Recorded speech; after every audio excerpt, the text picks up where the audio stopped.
In order to compete at a high level, it's important to have a solid foundation. This foundation includes knowing the ins and outs of effect interaction. This is Rulings Everyone Should Know, Part 1. So who am I to make this sort of video? Hi, I'm Psychofighter, and I've been digging myself into the rules of this game since it came out. I have judged a handful of big online tournaments like Top Cut, along with smaller local tournaments. I'm also one of the Royal Knights in the Digimon TCG server, with over 10,000 members. There I answer ruling questions daily, along with partaking in the ever so long quest to annoy Bandai with ruling emails. Other than that, I'm responsible for answering ruling questions on the Digimon subreddit. Now with that out of the way, let's move on to the rulings. Ruling number 1. This is not so much of a ruling, but rather a tip to help resolve rulings that might come up outside of the ones mentioned in this video. The tip is, understand that the terminology in this game is literal. With this I mean that if the card specifies play, the card follows all normal rules applied to cards that are played. When an effect like BT1 Gabumon has the requirement to be played, the effect will only trigger if it was played. This means that digivolving, moving, placing or any other term in this game will not make the effect be able to be resolved. This applies to all terms used in this game. For more information, please refer to the glossary at the end of rulebook version 2.1, which I will have linked in the description down below. Ruling 2.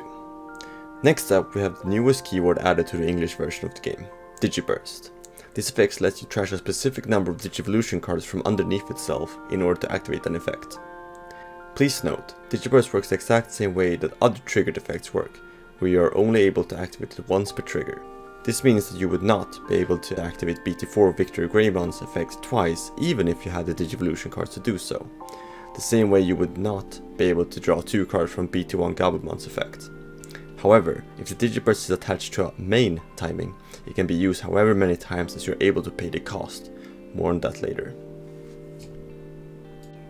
Ruling number 3. This ties into the next point, mandatory effects versus optional effects. Digiburst is an example of an optional effect. You are able to tell them apart in 2 ways. An optional effect has the words you may or you can in their effect, indicating that you are able to decline. 2. The effect has a cost.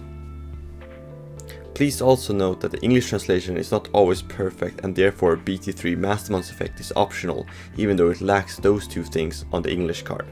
However, on the Japanese card is used to describe that it is optional, since it is printed on the Japanese version of the BT3 Mastermon and Japanese wording and rules takes precedence. Mastermon is optional. If an effect has a cost, it is not mandatory to use the effect. An example of a mandatory effect would be BT3 Paildramon's inheritable effect, which says, when attacking once per turn, if this Digimon has Imperial Dramon in its name, unsuspend it.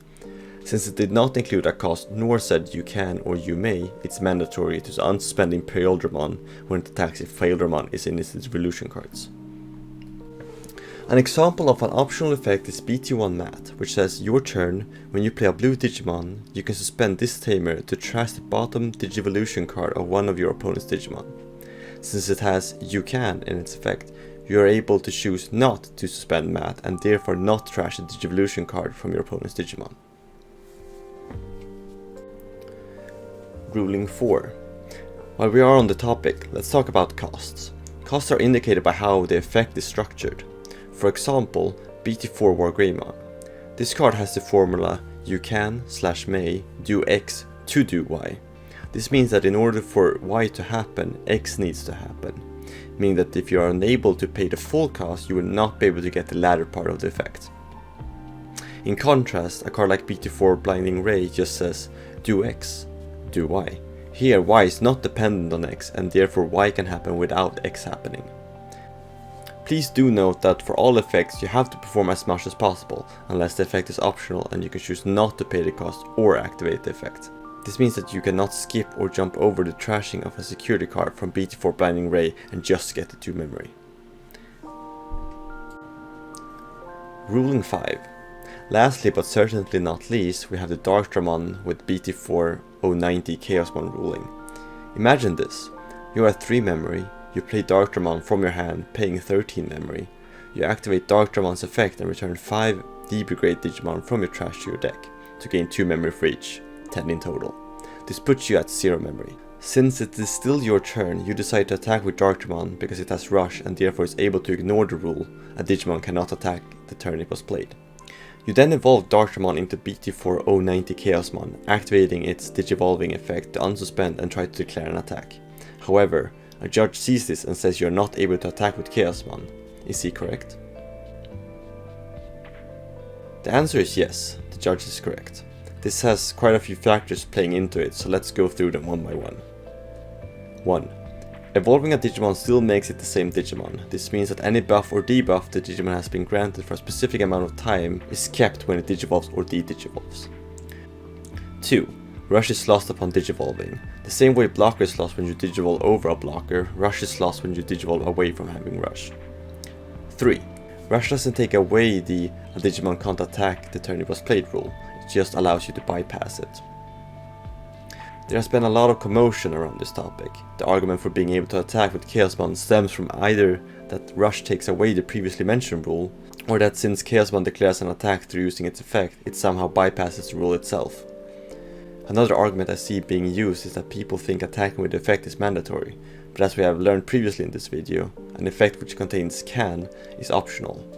Lastly, since you are still allowed to unsuspend with the effect, some say that the whole effect gets to resolve.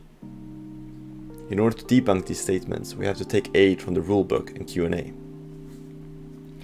In the general Q&A about Rush, it shows that when you digivolve from a Digimon with Rush to one without Rush, it is no longer able to attack if it was played the same turn.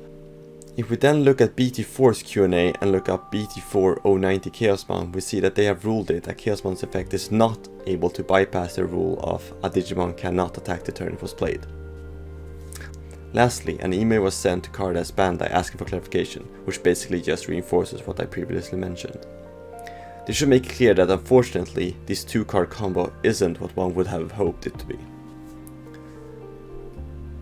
That has to do it for part 1 of this series. If you have found this helpful, please make sure to like and share with your friend group, and if you have any rule questions you want me to answer, please leave a comment down below and I will see if I can include it in the next part. But until then, goodbye from the craziest feather.